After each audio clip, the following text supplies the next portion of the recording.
you doing? I don't understand. I've been searching for that spider for years. No, we could help so many people. I'm not interested in helping people. No one helped me when my family was starving. Are we witnessing the end of an era?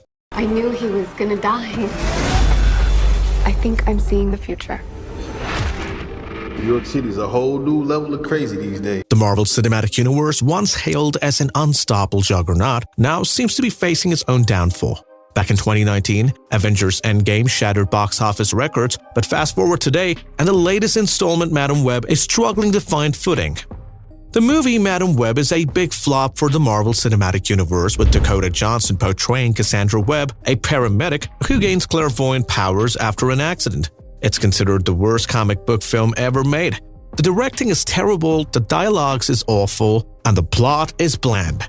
The characters are poorly adapted from the comics, and the villain, Ezekiel Sims, is a mess. What is going on? I can see the future. The movie feels like a poorly adapted adult film without any adult scenes. The ending picture is ridiculous, with the bad guys getting killed by a Pepsi Cola sign. Despite being a disaster, it strangely made $6 million on its opening day. Overall, Madam Web is a hilarious disaster and a major flop for Marvel. Madam Web caused quite a stir, not just among people who love movies a lot, but also among regular folks who usually don't talk about films. It was like the hottest topic everyone was talking about, even outside of movie circles. But when it finally hit theaters, it didn't do so well as everyone expected.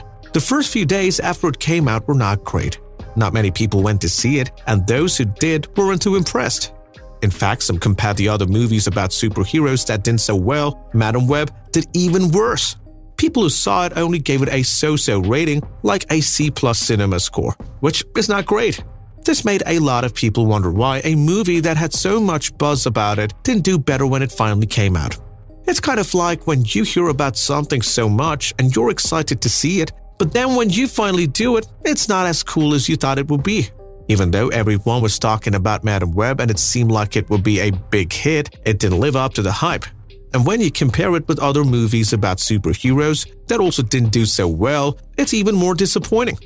Getting a C+ rating from audiences shows that it didn't really wow people like they thought it would. It's like going to a restaurant that everyone says is amazing, but when you try the food, it's just okay. Not bad, but not great either.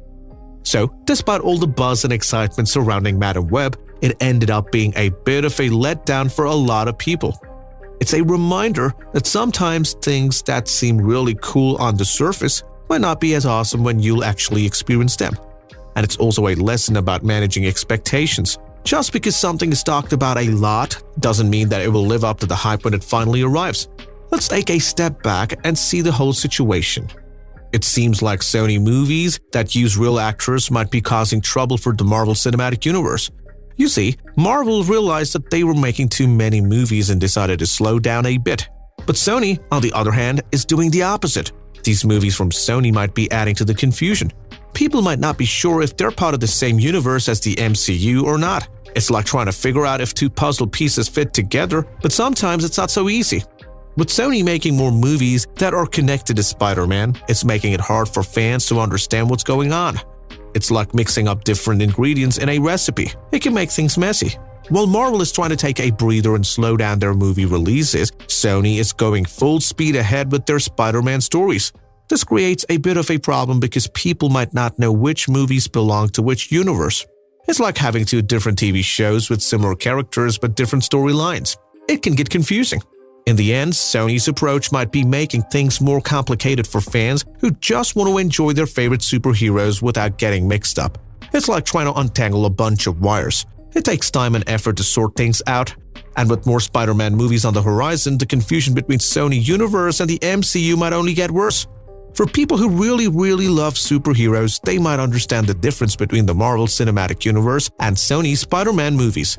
But for most folks who just like watching movies for fun, it might not be so clear. When Sony mixes their characters like Venom into their movies, like No Way Home, it makes things even more confusing. Imagine trying to tell two similar-looking twins apart. It's not so easy. So when people see Sony Spider-Man characters popping up in MCU movies, they might think that they're all part of the same story. This mix-up could make it seem like the MCU had a really rough year at the movies, even if it's not entirely their fault. It's like getting blamed for something you didn't do just because someone else messed up and you got caught in the middle. The problem is that when things get mixed up like this, it's hard for regular folks to keep track of what's going on. They might see Spider-Man fighting bad guys in one movie and then see him doing other things completely different in another movie.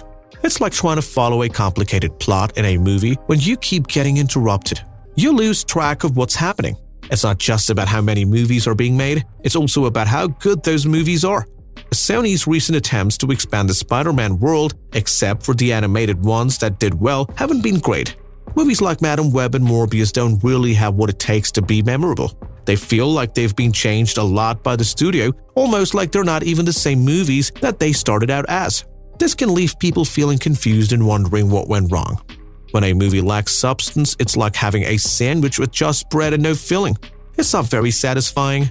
Madam Web and Morbius seems to have been changed so much during the making of the film that they lost what made them interesting in the first place. It's like trying to fix something that wasn't broken and ending up making it worse instead. People go to the movies to be entertained and to escape reality for a while. But when a movie feels like it's being messed so much, it can ruin the magic. Madam Web and Morbius might have a potential, but they ended up feeling like they were missing something important. It's like going to a party and realizing that all the snacks are gone. It's a letdown. The selection of characters in Sony's Spider-Man movies don't do them any favor. While Venom is a well-known and beloved character among fans, others like Morbius and Madam Web seem like odd choices. It's as if Sony just picked out names out of a hat without much thought being behind it. As a result, these movies lack the creative energy to make them stand out and breathe new life into familiar villains.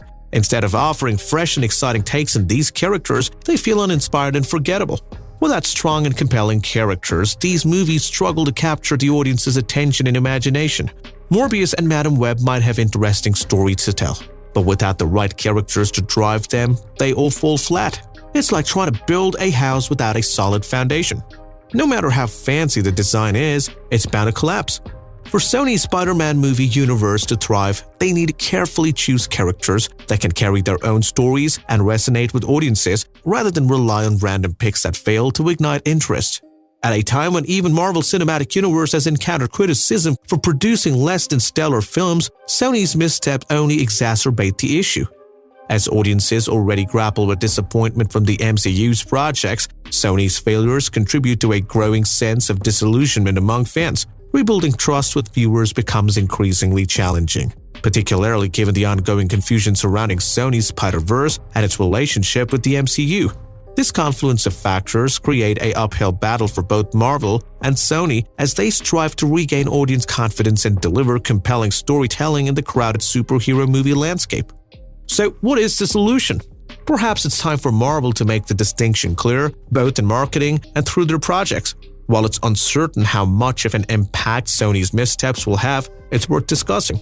Will it heed the warning signs and adapt, or will it continue down the path of self-destruction? Only time will tell. But one thing is clear, the MCU will never be the same again. What do you guys think? Let us know in the comment section below. Also, don't forget to hit the like button and subscribe to our channel.